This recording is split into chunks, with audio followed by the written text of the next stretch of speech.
Sometimes when you solve a system of equations in your calculator, you'll get decimal values for your variables. And that's okay, but generally speaking, questions will ask you for an exact value. That means a fraction or whole number. So in this example, I'm going to show you how to take the decimal values you found in your calculator and convert them to exact values. The instructions for how to do that are on the top of page 616, and I'll walk through them with this example. So in this equation, it says solve the following system of equations using a graphing calculator. Well, we know we have to isolate one variable first, and there's no x or y here.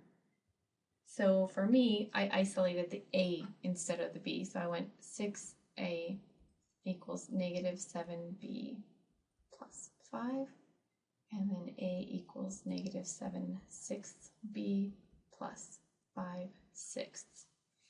It didn't matter if you isolated the a or the b, but we have to do the same in both equations.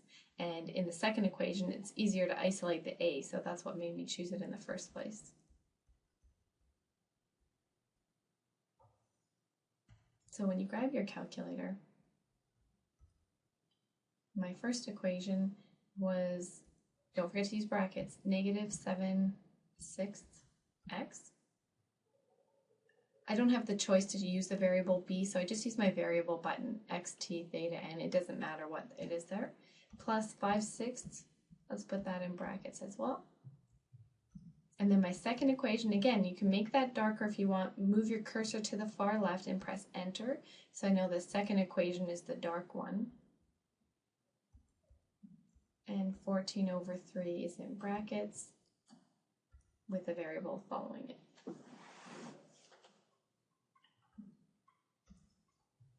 So I still have a standard window, which means I go 10 units in every direction. When I look at it, I can tell that the intersection point is there, but it's very difficult to see. So if you want, you can adjust your window settings. I'm going to try -5 units on my x. So I'm going to go to the -5, +5, and I'll leave the scale of 1.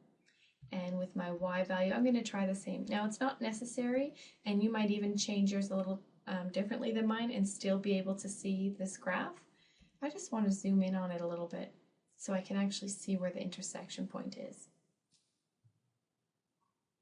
Now, just like before, we're going to find the intersection point by saying second function trace. Option 5 there on my calculator says intersect.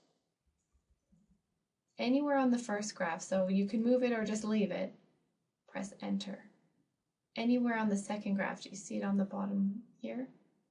Press enter, and don't forget, move the cursor to where you think they intersect, just roughly, and press enter there. Now it gives me these long decimals, and I can tell that they're non-terminating decimals, or pardon me, that they're just long decimals. I couldn't convert it in my head. So the methods on page 616 are going to help us do this. They say to just get out of here by hitting clear twice.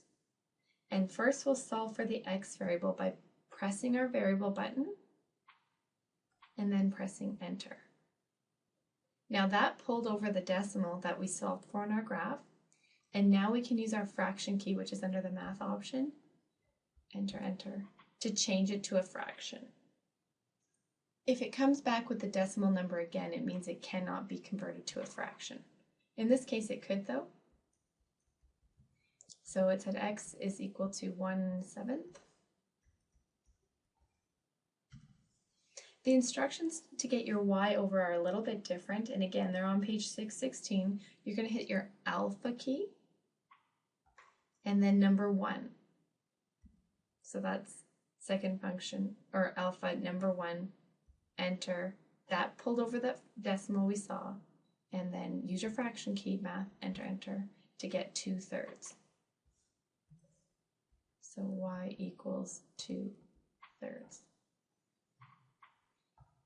When you algebraically verify this, what they mean is, without using your calculator, go back and substitute those numbers into your equation. Don't forget, I let a equal y and b equal x. So wherever I see an a, that's my y value, 2/3 plus 7b, which is my x value, equals 5. And then you can just multiply this through, reduce as you go.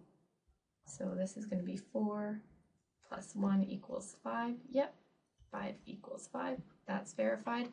Double check it with the other equation as well. So mine was 3 times 2/3 equals 14 times 1/7. So 2 equals 2. Yep, so my answer is verified.